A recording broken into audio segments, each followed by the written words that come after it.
La palabra de Dios contiene muchas promesas que han sido de consuelo, de fortaleza para muchos creyentes a través de los siglos, aún en medio de las circunstancias más difíciles. Paradójicamente, podemos llegar a familiarizarnos tanto con las promesas bíblicas que dejen de impactarnos con la misma fuerza que antes. Cuando eso pasa, eso nos dificulta ampararnos en la promesa de Dios en medio de la aflicción. Pensemos por un momento en el versículo 6 del Salmo 23. Yo creo que usted no tiene que buscarlo ni siquiera en la Biblia. Ciertamente el bien y la misericordia me seguirán todos los días de mi vida, y en la casa del Señor moraré por largos días. Seguro que tú has escuchado y has leído esta promesa un montón de veces. Ahora, ¿tú te das cuenta de lo que Dios está prometiendo allí? Lo que este salmo nos enseña no es que nosotros vamos delante y la misericordia y el bien de Dios van detrás como súbditos leales. No. La palabra que nuestras Biblias traducen como seguirán significa literalmente perseguir, ir a la caza de algo, de alguien. La misericordia y el bien de Dios, del Dios omnipotente, nos perseguirán cada día de nuestras vidas si el Señor es nuestro pastor. No hay un solo día en que el bien y la misericordia de Dios nos dejen de alcanzar. O escuchen esta otra, en Jeremías 32. Y haré con ellos pacto eterno, que no me volveré atrás de hacerles bien. Y me alegraré con ellos haciéndoles bien, de todo mi corazón y de toda mi alma. Dios ha hecho un pacto con su pueblo, un pacto inviolable, un pacto eterno en el que Él nos promete que nunca se cansará de bendecirnos. Que nunca llegará ese día, esa hora, ese minuto, ese segundo en que Dios se hastíe de nosotros, en que Dios decida abandonarnos a nuestra suerte o volvernos en contra nuestra. Eso nunca ocurrirá, dice Dios, porque la alegría de mi corazón es hacerles bien. Yo podría hoy en la mañana citar muchas otras promesas, no podemos por causa del tiempo. Permítanme una más. El conocidísimo texto de Romanos 8:28. Y sabemos que a los que aman a Dios todas las cosas les ayudan a bien, esto es, a los que conforme a su propósito son llamados. No hay un asomo de duda en el apóstol Pablo. Nosotros sabemos, dice él, que a los que aman a Dios, todas las cosas ayudan a bien. No solo aquellas que a nuestros ojos nos parecen buenas y agradables, también aquellas que a primera impresión nos parecen una desgracia. Todo lo que ocurre en la vida de un creyente es supervisado por el Dios de los cielos para que cumpla infaliblemente ese propósito suyo de hacernos cada vez más semejantes a la persona de nuestro Señor Jesucristo, como dice Pablo en el versículo siguiente.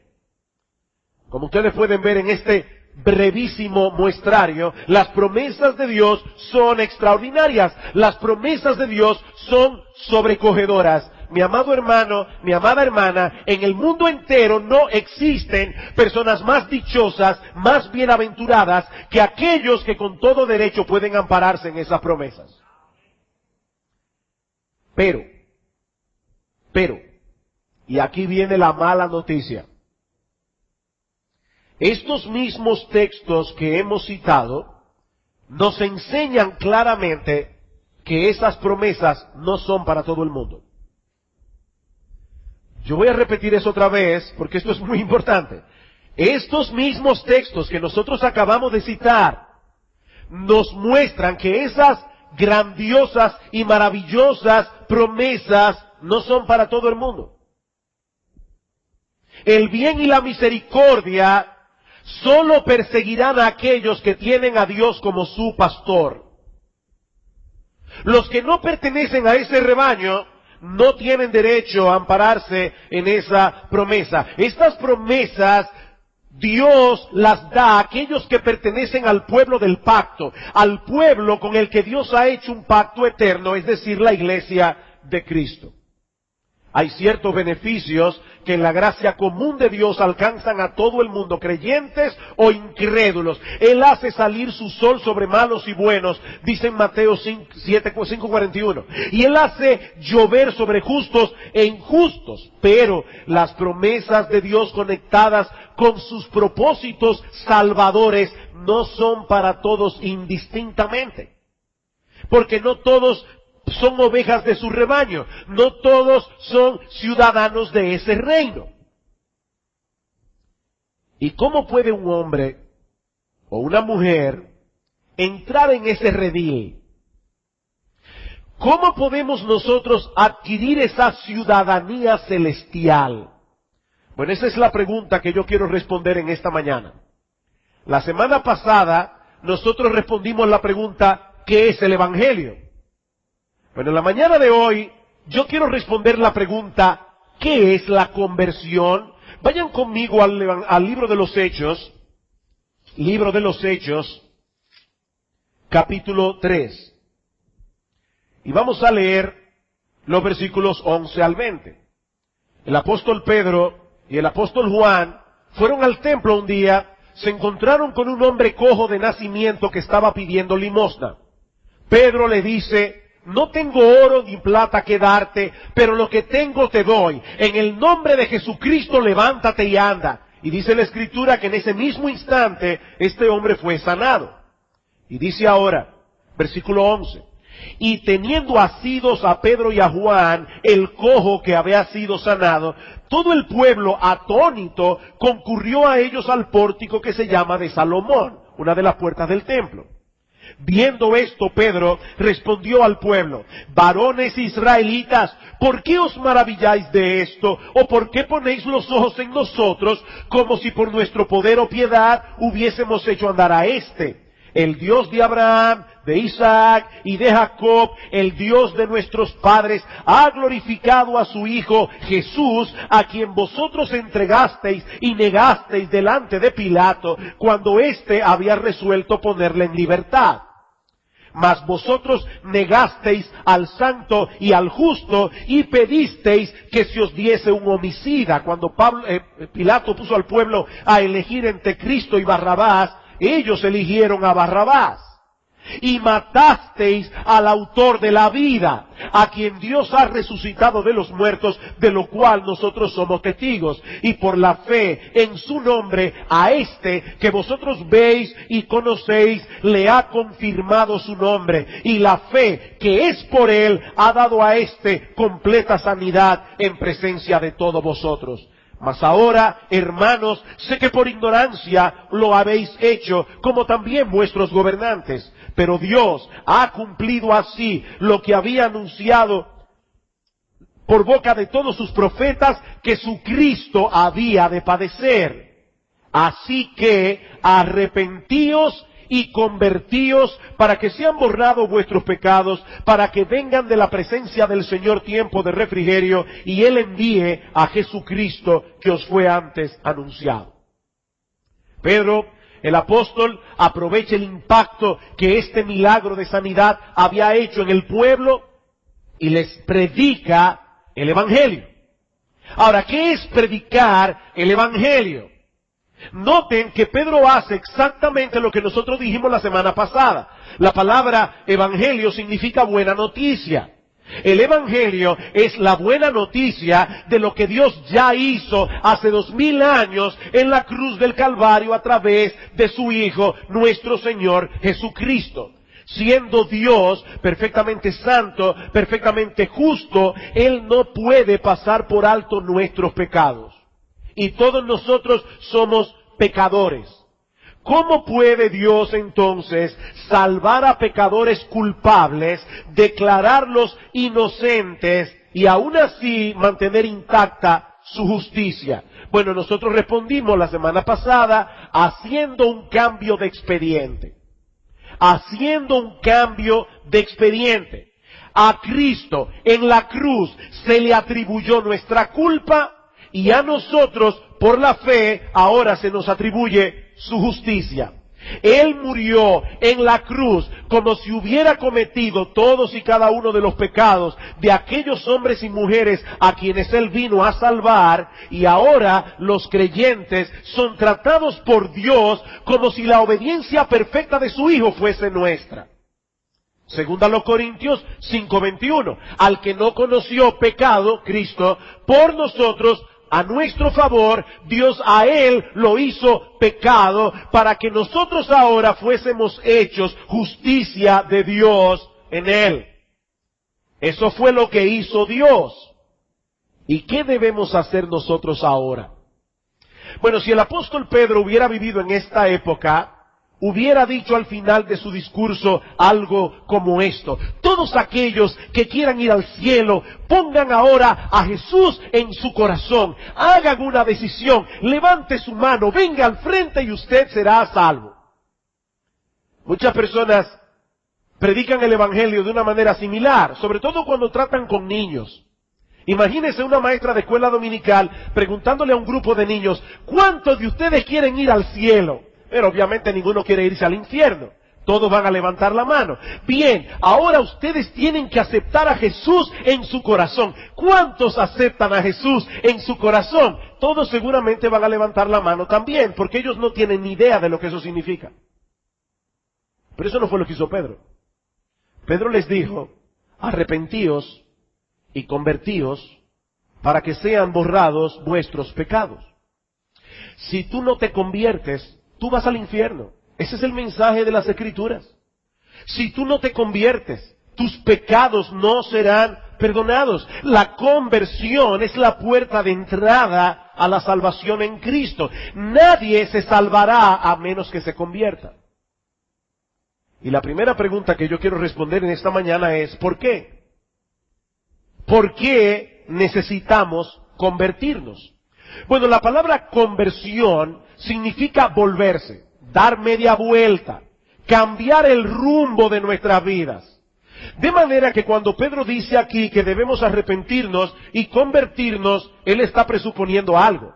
Él está presuponiendo que nosotros vamos por mal camino, que nosotros vamos por un rumbo del cual debemos volvernos. No se trata simplemente de que estemos haciendo algunas cosas que no estén bien. No. Es que nosotros vamos en dirección opuesta de donde debemos ir. Estamos dirigiendo toda nuestra vida hacia el lugar equivocado. Es por eso que el llamado de Dios no es a que dejemos de hacer ciertas cosas y comencemos a hacer otras.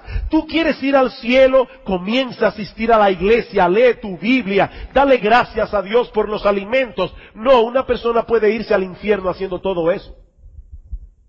No, el llamado de Dios no es a que dejemos de hacer ciertas cosas y comencemos a hacer otras. El llamado de Dios es a convertirnos, a cambiar por completo el curso de nuestra existencia.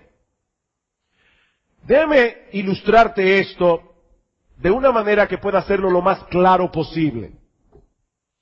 Imagínate a una pareja de esposos en la que el hombre, aparte de ser un tipo increíblemente desorganizado, bastante brusco en su forma de hablar y muy poco cooperador en su casa, este personaje le ha sido infiel a su esposa toda la vida. Eso aparte de todas las virtudes que lo adornan, ¿verdad? Es un desorganizado, habla mal, no coopera. Pero desde el día en que esta mujer se casó con este hombre, desde la luna de miel, este hombre ha sido infiel. Hasta que un día ella le dice que ya no aguanta más.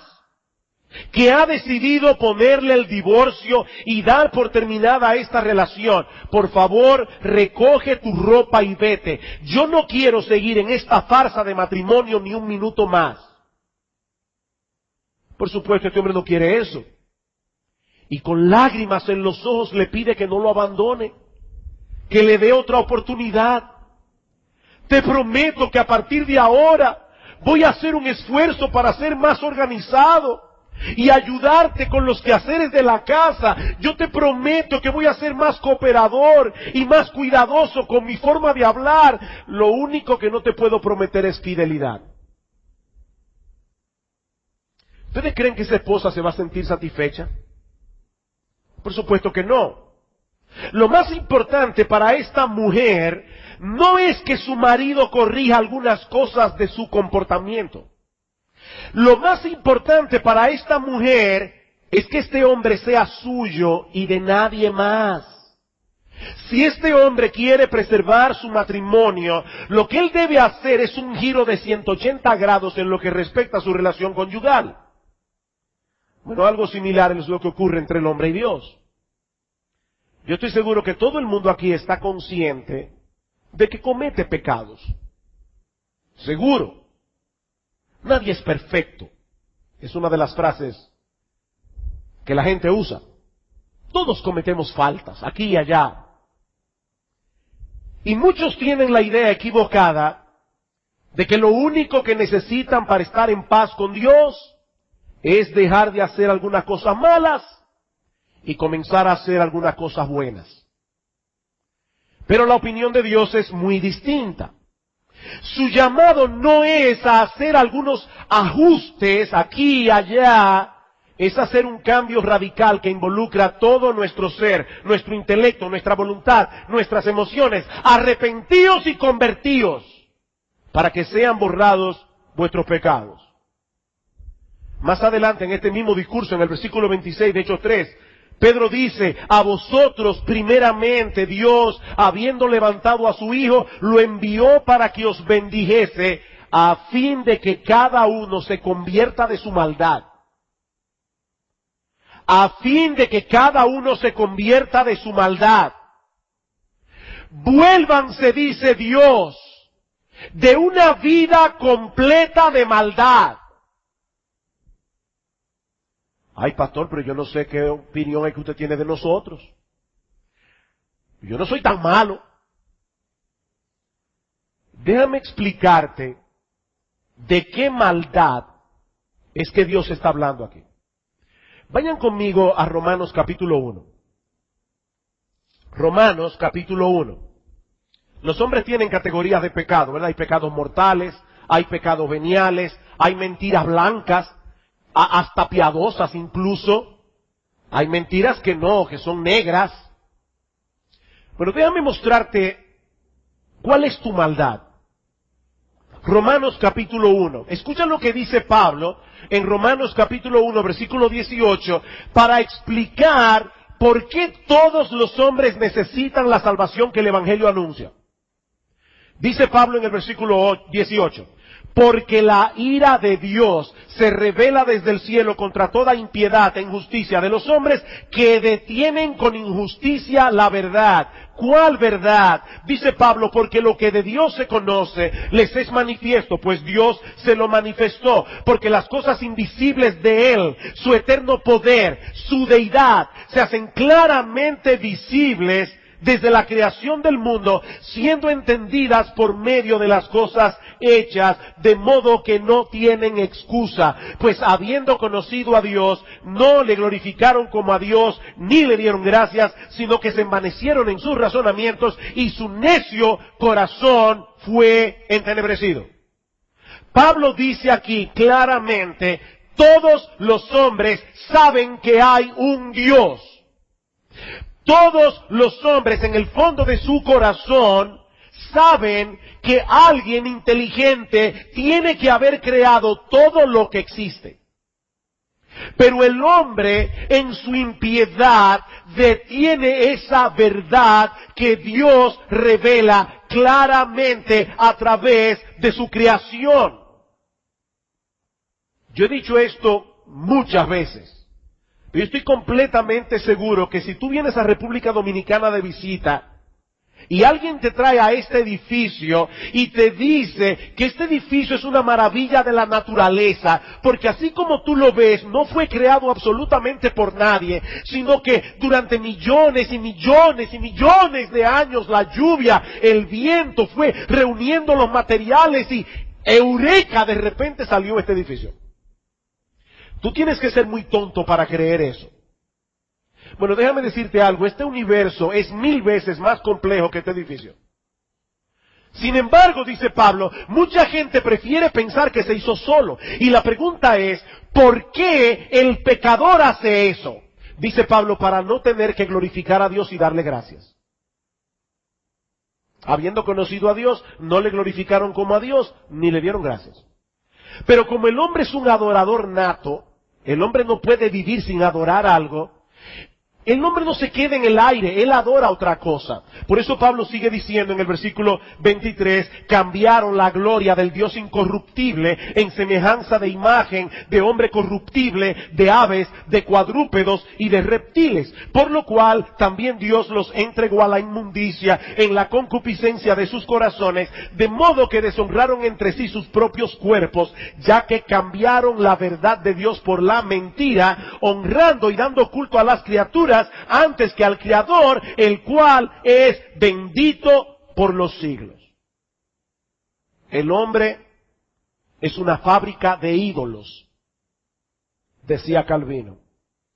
Ahora, cuando nosotros pensamos en la palabra idolatría, de inmediato viene a nuestra mente la idea de un individuo postrado ante una estatua de madera, de yeso, de mármol o delante de una imagen. Pero la idolatría es otra cosa. La idolatría consiste en poner nuestra confianza en cualquier otra cosa que no sea Dios para alcanzar una vida significativa y satisfactoria. ¿Tú quieres saber cuáles son tus ídolos? Examina tus pesadillas, decía un psicólogo del siglo XX. Examina tus pesadillas. ¿Cuáles son aquellas cosas que te daría terror perder? Esos son tus ídolos. ¿Cuáles son aquellas cosas que tú piensas, yo no podría vivir sin eso? Esos son tus ídolos. El problema fundamental del hombre es que Dios nos creó para su gloria, para que nosotros encontráramos todo nuestro deleite en Él por siempre, pero el hombre prefiere poner su confianza en cualquier otra cosa, en el dinero, en la diversión, en la fama, en la popularidad, en el sexo, para no tener que postrarse ante Él y reconocerle como el único Dios vivo y verdadero. Así que el problema no radica meramente en los pecados que cometemos a diario. El gran problema es ese pecado de vivir una vida de espaldas a Dios, buscando nuestra propia gloria, buscando satisfacción y significado y propósito en la vida fuera de Él. Por eso más adelante en Romanos capítulo 3, una vez más explicando Pablo por qué todos los hombres del planeta necesitan el Evangelio, Pablo dice, porque todos pecaron y todos están destituidos de la gloria de Dios. ¿Qué significa ese texto? Bueno, literalmente lo que Pablo está diciendo allí es que todos los seres humanos se quedaron cortos de alcanzar la meta de darle a Dios la gloria. Todos nos quedamos cortos de darle a Dios la gloria. Y déjenme decirles algo, en ese texto están incluidas todas las religiones del mundo. Yo decía la semana pasada que el Evangelio, el cristianismo, difiere radicalmente de toda religión. ¿Qué es lo que te enseñan las religiones? Las religiones te dan consejos para ver cómo tú puedes hacer la paz con Dios. Tú tienes que hacer esto, tienes que hacer aquello, tienes que hacer lo otro. El Evangelio no. El Evangelio es una noticia. El Evangelio es una noticia de lo que Dios hizo en la cruz del Calvario para salvar a pecadores a través de la muerte y resurrección de nuestro Señor Jesucristo. ¿Por qué las religiones son tan populares? ¿Por qué las religiones son más atractivas para el incrédulo que el Evangelio? Porque la religión te permite alimentar tu soberbia y tu orgullo. Yo voy camino al cielo porque yo hago esto, no hago lo otro, no hago lo otro. Eso es religión, pero eso no es cristianismo. No, eso no es cristianismo. Es de esa raíz de soberbia que fluyen todos los demás pecados. Nosotros no queremos darle a Dios la gloria. Nosotros queremos llegar al cielo manejando nuestro camioncito que dice, por mi propio esfuerzo. Eso es la religión. Ninguno de nosotros ha confiado en Dios como debiera. Ninguno ha sido agradecido como debía ser. Ninguno lo ha obedecido como debía obedecerle. Más bien nosotros hemos confiado en nosotros mismos. Hemos sido ingratos. Hemos buscado deleite y satisfacción en cosas que debíamos buscar en Dios, la hemos buscado fuera de Él y de sus caminos. Es así como todos nosotros hemos deshonrado a Dios a lo largo de toda nuestra vida. El pecado es un desprecio a Dios, es un menosprecio de su gloria. Los hombres ven la gravedad del pecado en función del daño que le hacen a otras personas. La Biblia es completamente diferente. La Biblia ve el pecado primariamente en función de la deshonra y el desprecio que el pecado significa para Dios. La razón por la que necesitamos la salvación que el Evangelio anuncia es porque Dios, en su justicia, no puede pasar por alto el menosprecio, el desdén de sus criaturas a su gloria y majestad infinitas. Pero es precisamente en el contexto de ese panorama tan desolador que la luz del Evangelio brilla esplendorosamente. Hay salvación para los pecadores, para cualquier pecador, porque el Hijo de Dios, la segunda persona de la Trinidad, se hizo hombre, vivió una vida perfecta y luego fue a la cruz para pagar la deuda de todos aquellos a quienes Él vino a salvar. En palabras del mismo Cristo, Él no vino para ser servido, sino para servir y para dar su vida en rescate por mucho. O Pablo dice en 1 Timoteo capítulo 1 versículo 15, palabra fiel y digna de ser recibida por todos, que Cristo Jesús vino al mundo a salvar a los pecadores. No a darnos un buen ejemplo. No, Él nos dio un buen ejemplo, pero Él no vino a eso. Él vino a salvar pecadores. ¿Y cómo puede el pecador apropiarse de una salvación tan grande? ¿Cómo podemos ser partícipes de esa obra de redención que Cristo llevó a cabo en la cruz del Calvario? Pedro responde en Hechos 3:19, arrepentíos y convertíos para que sean borrados vuestros pecados. Y eso nos lleva a nuestra segunda pregunta. ¿En qué consiste la conversión? ¿En qué consiste la conversión? Bueno, desde el punto de vista de nuestra responsabilidad, convertirse al Señor es volverse de una vida de pecado y de incredulidad para confiar en el Señor. En otras palabras, convertirse es igual a arrepentirse y creer. Arrepentirse y creer. Perdónenme este ejemplo tan burdo que voy a dar ahora. Me adelanto, ¿verdad? Pedir perdón. Cristo dice en Juan capítulo 6, yo soy el pan de vida. Tú tienes que comerme a mí, dice Cristo. ¿Y eso qué significa? El mismo Cristo dice, abrazarme por la fe, creer en mí, apropiarte de mí por la fe. Bueno, vamos a decirlo de esta manera. A lo largo de toda tu vida, tú te has indigestado, te has estado indigestando con el pecado. ¿Qué significa arrepentirse y creer? Bueno, arrepentirse es vomitar. Creer es comerte el pan de vida después que vomitaste. Tienes que arrepentirte y creer. Ese es el llamado del Evangelio. Dice en Marcos capítulo 1 versículo 14 que Cristo predicaba de esta manera, el reino de los cielos se ha acercado, arrepentíos y creed en el Evangelio. Eso es convertirse. Tú vas caminando toda tu vida de espaldas a Dios hacia el pecado. Arrepentirte, convertirte es volverte de ese camino hacia Dios.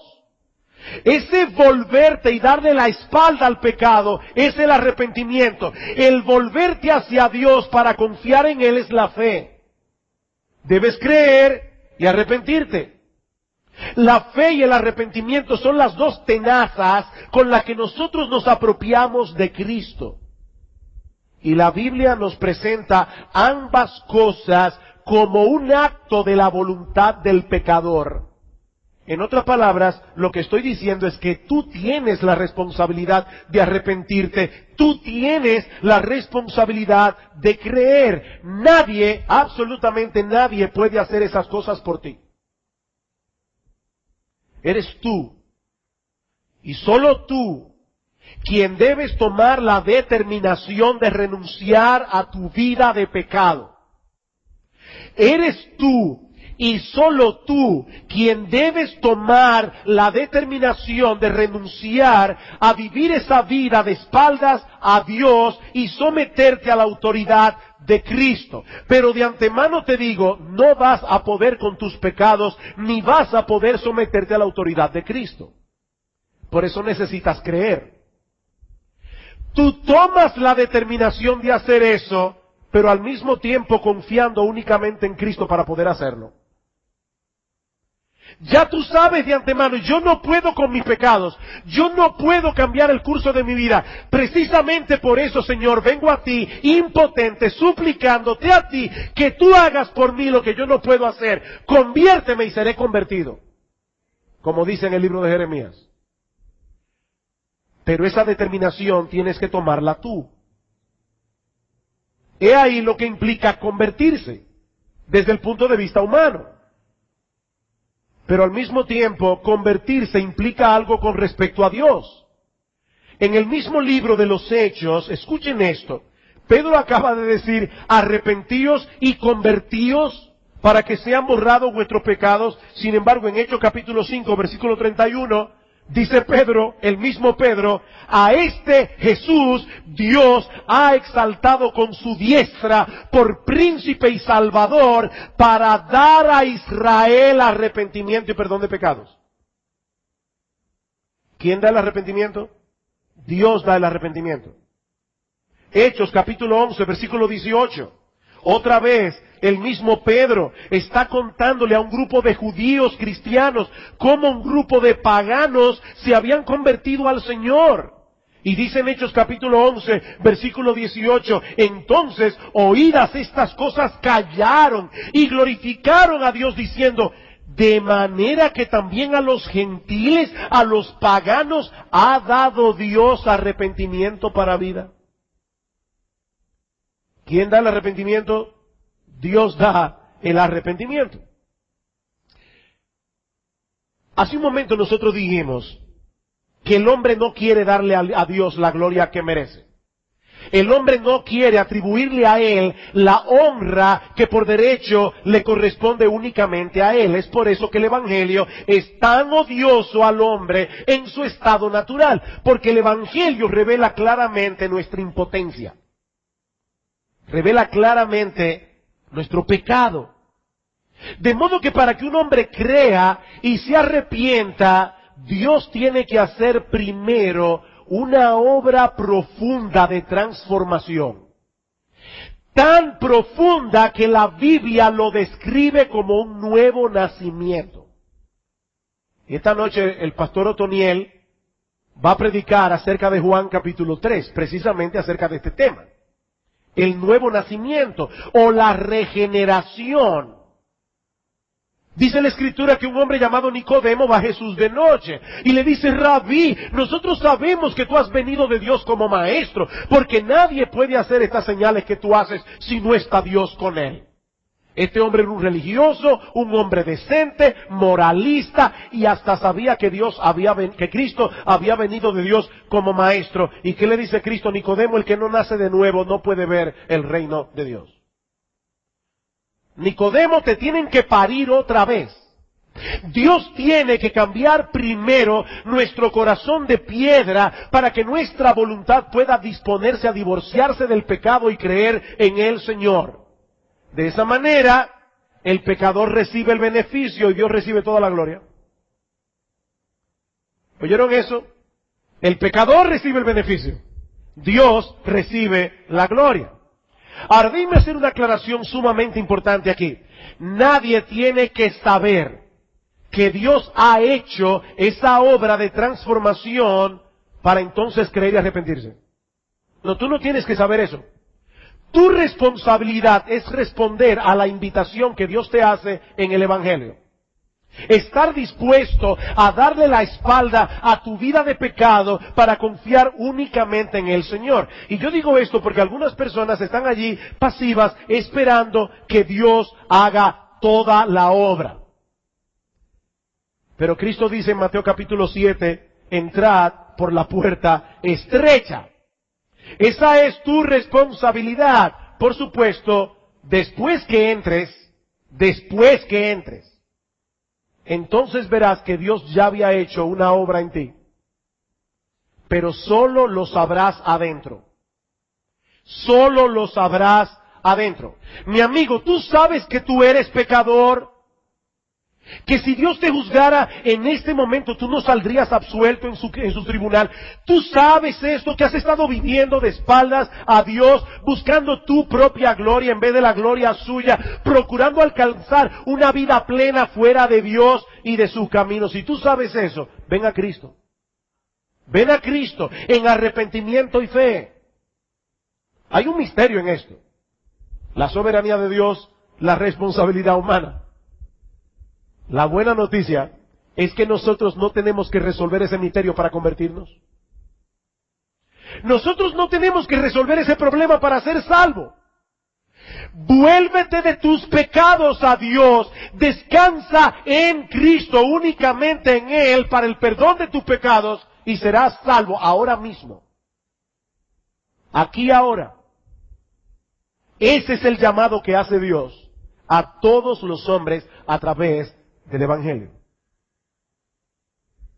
Pero todavía nos queda una pregunta más. Brevemente. ¿Cuál es la obra que hace Dios en el pecador para que éste pueda convertirse? ¿Cuál es la obra que Dios hace en el pecador para que el pecador pueda convertirse? Bueno, recuerden que nuestro problema no consiste únicamente en los pecados que cometemos a diario contra los mandamientos de Dios. Aunque todos y cada uno de esos pecados son un problema en la presencia de un Dios perfectamente justo, nuestro problema fundamental con la justicia divina consiste en toda una vida vivida de espaldas a Dios. Es por eso que debemos convertirnos.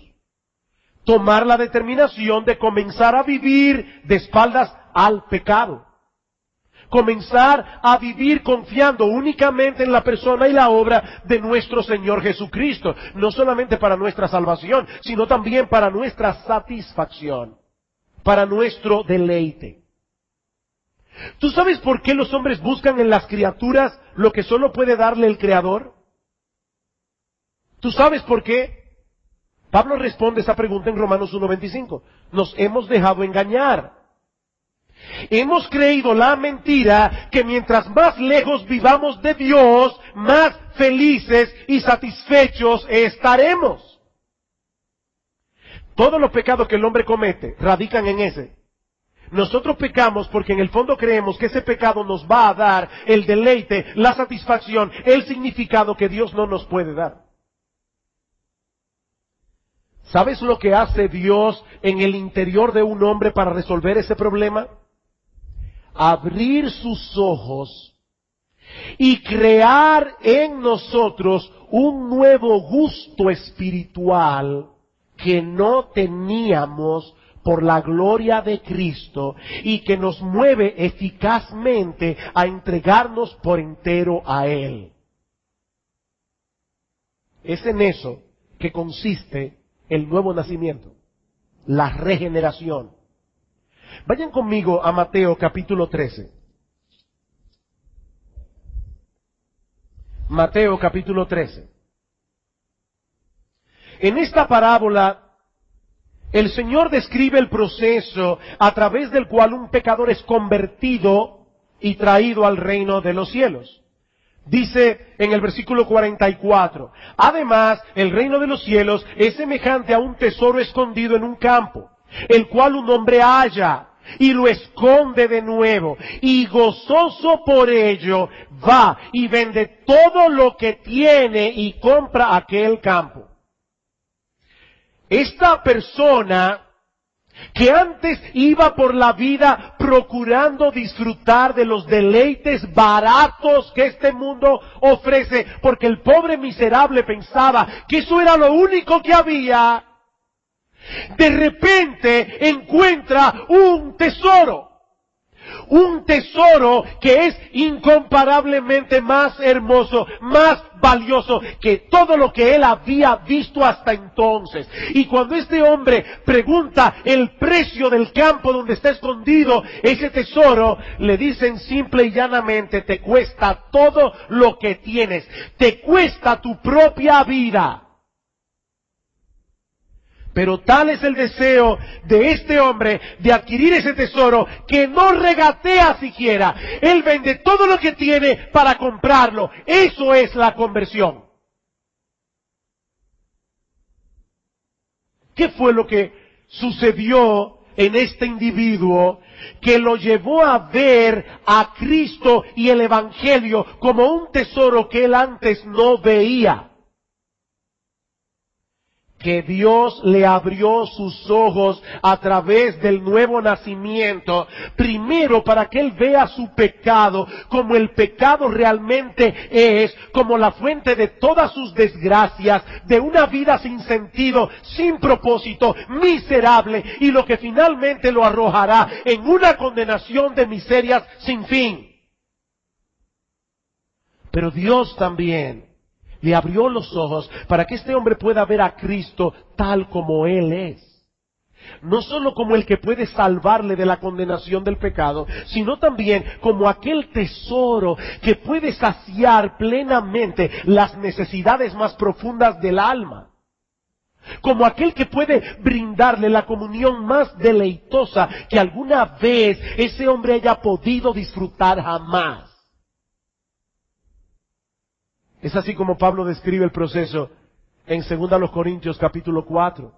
Pablo dice en el versículo 3, si nuestro evangelio está encubierto, entre los que se pierden está encubierto, en los cuales el Dios de este siglo les cegó el entendimiento de los incrédulos para que no les resplandezca la luz del evangelio de la gloria de Dios en Cristo.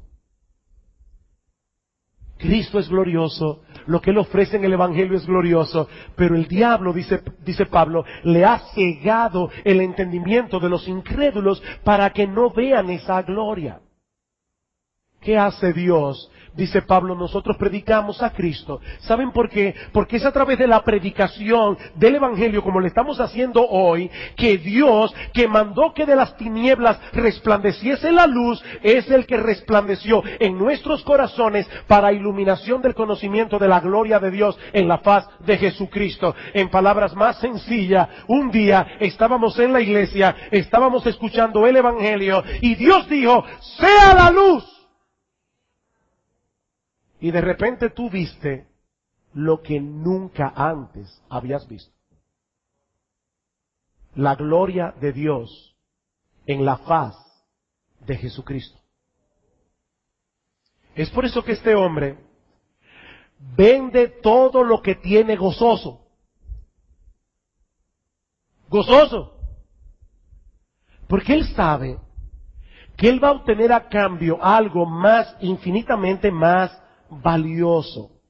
Y mis hermanos creyentes que están aquí en esta mañana, déjenme decirles algo.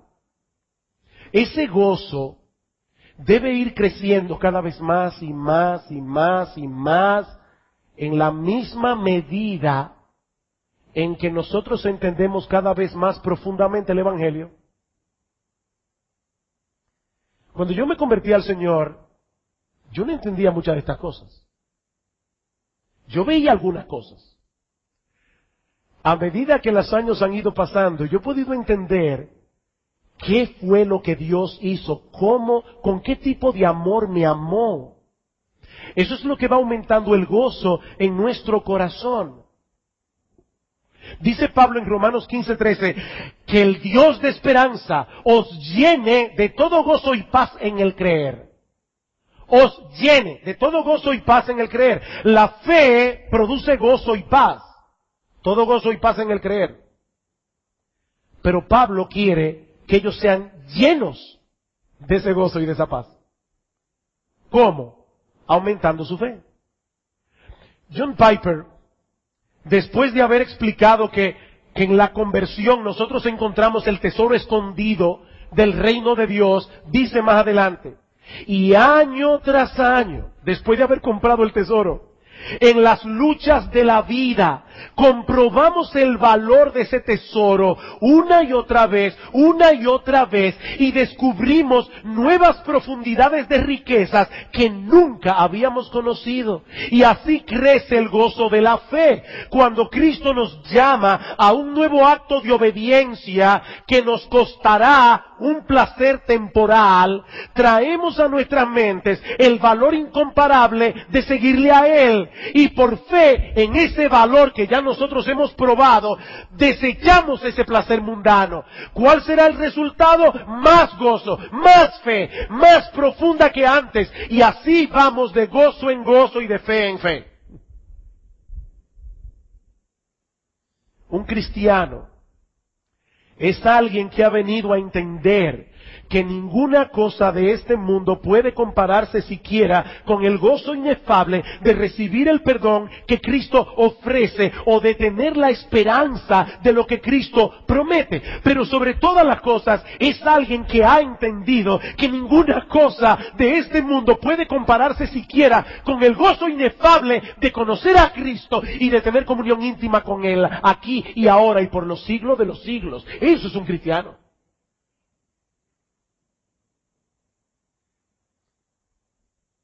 ¿Por qué hay tantos cristianos que no manifiestan esa satisfacción y ese gozo como debieran?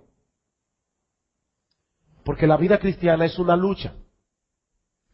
Continuamente somos seducidos a buscar deleite y satisfacción en eso mismo que un día tuvimos por basura.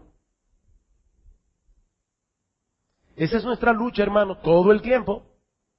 Volver atrás, olvidarnos de lo mal que nos iba cuando estábamos en Egipto y comenzar a codiciar otra vez la comida que nos servían allí cuando éramos esclavos del pecado. Y cuando somos vencidos, ese es el resultado. Perdemos el gozo inefable y glorioso de ser cristianos.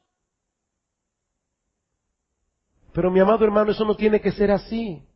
Nosotros podemos levantarnos otra vez y por la gracia de Dios seguir corriendo la carrera, seguir ejerciendo fe, la misma fe y aún más profunda que aquella que depositamos en Cristo por primera vez, cuando nuestros ojos fueron abiertos y nosotros vimos su hermosura. Y el gozo que experimentamos aquella vez, podemos experimentarlo de nuevo, solo que ahora más profundamente, con nuevos matices que antes no conocíamos. Es por eso, mis hermanos, que mientras Dios me dé vida y yo pueda pararme en este púlpito, yo seguiré predicándole a los miembros de Iglesia Bíblica del Señor Jesucristo el Evangelio. Porque nosotros necesitamos volver una y otra vez al Evangelio. Y en cuanto a ti, mi amigo, que no tienes a Cristo, que no has venido nunca a Él en arrepentimiento y fe, ya tú has visto en las Escrituras cuál es tu condición delante de Dios, delante de aquel que te creó, delante de aquel que sostiene tu vida cada segundo, a quien tú deberías glorificar. Y has visto que en verdad te has quedado corto. Y que eso te hace transgresor en su presencia. Pero yo espero que también hayas visto lo que Él ha provisto en la persona de su Hijo y lo que requiere de ti para que puedas disfrutar plenamente, participar plenamente de esa salvación tan grande. Mi amigo, mi pregunta a ti en esta mañana es, ¿qué tú vas a hacer ahora? ¿Qué vas a hacer? ¿Vas a despreciar lo que el Evangelio ofrece de pura gracia? ¿O vendrás humildemente a Dios clamando que tenga misericordia de ti? ¿Seguirás despreciando a Dios, para seguir disfrutando de los deleites baratos y temporales que este mundo ofrece? ¿Tú vas a cambiar el brillo de la gloria de Dios por el tenue y pálido reflejo de los deleites temporales de este mundo? ¿Saben cuál es el gran problema del hombre? Que se contentan con demasiado poco. Es como dice C.S. Lewis, el autor de las Crónicas de Narnia. Él dice, nosotros somos como niños ignorantes que prefieren quedarse en casa haciendo pasteles de lodo en el patio en vez de aceptar la invitación de pasar un día de fiesta en la playa porque no tienen ni idea de lo que eso significa. En otra palabra, tú estás en Duquesa, en el vertedero de Duquesa, recogiendo basura el día entero. Y Dios te está llamando y te está diciendo, yo tengo dones inefables que ofrecerte. ¿Tú prefieres el basurero? Dice Lewis, somos muy fácilmente complacidos. Ese es el problema. Te contentas con demasiado poco. Cristo vino para que tengamos vida y vida en abundancia. Mi amigo, ven a Cristo en arrepentimiento y fe. Vuélvete a Él. Porque nadie que se vuelva a Él pidiendo misericordia será echado fuera, dice el Señor. Arrepentíos y convertíos para que sean borrados vuestros pecados, para que vengan de la presencia del Señor tiempos de refrigerio. Solo en Él hay perdón, solo en Él hay descanso, solo en Él encuentra el alma verdadera satisfacción y deleite por los siglos de los siglos. Glorias sean dadas a Dios por Cristo. Vamos a orar. Padre, queremos darte muchas gracias por la palabra del Evangelio. Señor, gracias porque tu palabra es clara, es viva, es eficaz. Y nuestra petición ahora, Señor, es que tú hagas con esa palabra lo que nosotros no podemos hacer. Señor, trae a muchos que se vuelvan hoy de sus pecados a ti. Trae a muchos, Señor, que se vuelvan de perseguir una vida sin sentido a abrazar a Cristo por la fe. Señor, reparte en este lugar arrepentimiento y fe para la gloria de tu nombre, para la gloria de Cristo, nuestro Salvador. Amén.